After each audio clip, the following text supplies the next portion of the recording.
I was listening to Maharaj. There's recordings of I Am that are on YouTube, and I was reflecting on the fact that you see he says that you're constantly moving between desire and fear, and he also described what I would consider to be like a merry-go-round of life, where you are going after pleasure, and that pleasure eventually leads to pain, and then the pain eventually leads to pleasure. It's just constantly going from one to the other every time, every single time. It's guaranteed. And the idea here is when you're in the dream, when you are dreaming, you are fully involved with that merry-go-round, with the ride of pain and pleasure, fear and desire, and you just ride it as if you're on that roller coaster and you're going ride up and the ride down and responding and reacting to all of it. And you see the key here is as life goes through, you start looking at who is it that's going after pleasure? Who is it that's afraid? Start going behind all of it and find out what is going on behind all of this. You see, when you're involved in it, then you're locked in just a merry-go-round. And merry-go-rounds are moving around all the time, but they don't go anywhere. They don't go anywhere. They're just a movement. And you see, so the thing about this cycle of pleasure and pain, and the pursuit and the pulling back, the withdrawal, that energy is all in all, it's just painful, it's difficult. And so at these talks, I'm asking you all to wake up, that you don't have to dream, you don't have to be the dreamer. There could be a show going on that involves pleasure and pain, but if you go behind it, you will notice that all that pleasure and pain are sensations. And it's the mind that judges and evaluates them and distinguishes them and says, this is good, this is bad, this I want, this I don't. You see? So the truth is that you are not the mind. The mind is simply a tool that comes with the body. It enables the body to navigate this appearance of movement in such a way that the body survives it, and until it wears out. So that's what it's good for. But the essence, that which precedes everything, doesn't have a time span, isn't involved with time at all. And it's not something that you'll know here, but it's something that you'll feel. You see, there's that essence of everything, which is contained in everything. But your focus is on this something, on this person. And if you can just take that same focus and bring it back to that which precedes the thoughts, that which precedes the feelings, that which precedes the judgments. There's something behind all of it. Now, Maharaj's instructions are to bring yourself back to that place of I am.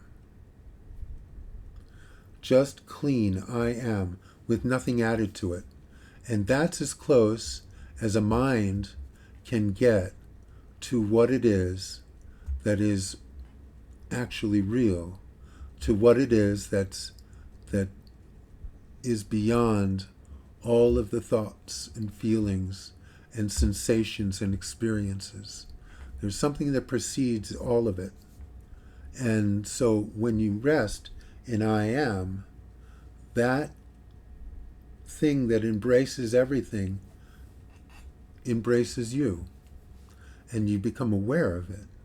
It's always been there. It's always been there, but it's not something that you can get to with the mind, because the mind is just a functioning part of the body. It would be like your computer going, okay, I'm going to figure out who's pressing my keyboard. You see, it can't do it. It would be like the hammer saying, I'm going to find out who's banging me into the nail.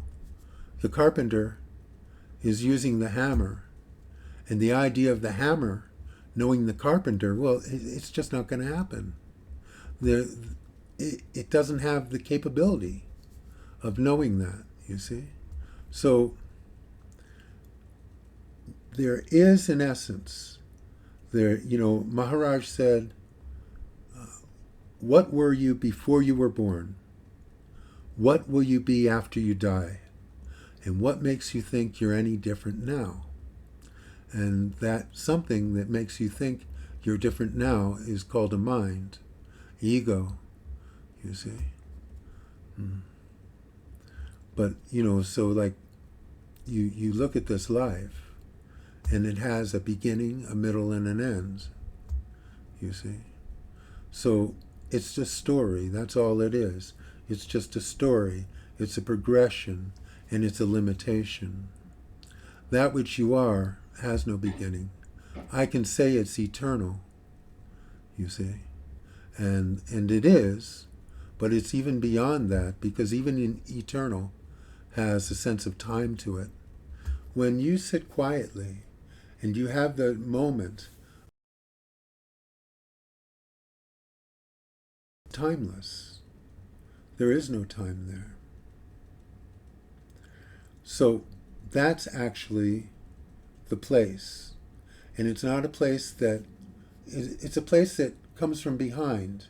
It's not a place that you get to. It's a place that gets to you. And it's a place that is always there, but your personal awareness of it comes and goes. But it's always there, 100%. And so what you want to do through your day is remind yourself of that. Remind yourself of the essence of who you are. And always, when thoughts come, feelings come, actions happen, involvement with thought, just keep on asking, who is this? Who's getting involved with thought? Who's doing this? Where did that thought come from? The initial thought didn't come from you. What's making your heart beat? I don't think it's you. There's something going on here that is the basis of everything, that you can't see it with your mind, so for your mind it's invisible. It's like the movie screen.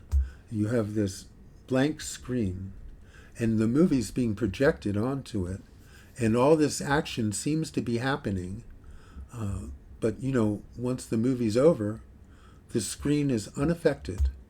The screen remains exactly the way it was before the movie, and it was exactly the same during the movie. But during the movie, you were focused on the movement and the colors, you see, and the light and the sound. You were focused on this appearance. But the basis of that appearance could not even exist without the blank screen, you see? So there's a silence that is always present. There is a stillness that is always present. All of the movement arises from stillness. Everything here relies on that which is still and quiet. All of your thoughts arose from silence. But the focus of the mind is on the movement, on the thoughts, on the feelings, on the actions, you see? And from that, it makes a story. It makes a story, and you call that story your life, your story. You see? But this is, this story here, it's just a temporary phenomenon. It will only last as long as a lifetime, which seems long when you're in it, but when you think in terms of 1 billion years or more, it's nothing at all. It's just a blink. So,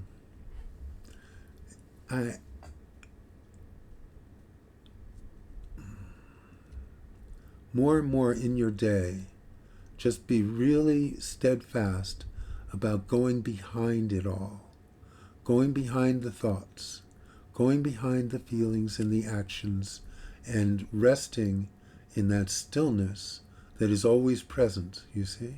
It's always there. Then a thought comes, and then it goes. So, you have waves on an ocean. The ocean goes on for... The ocean goes on for crazy amounts of miles. And then it hits the shore and there's this turbulence. But it's not... The turbulence is just a small phenomenon. And the ocean is vast. You could say endless. It's not, but it's just an analogy. So...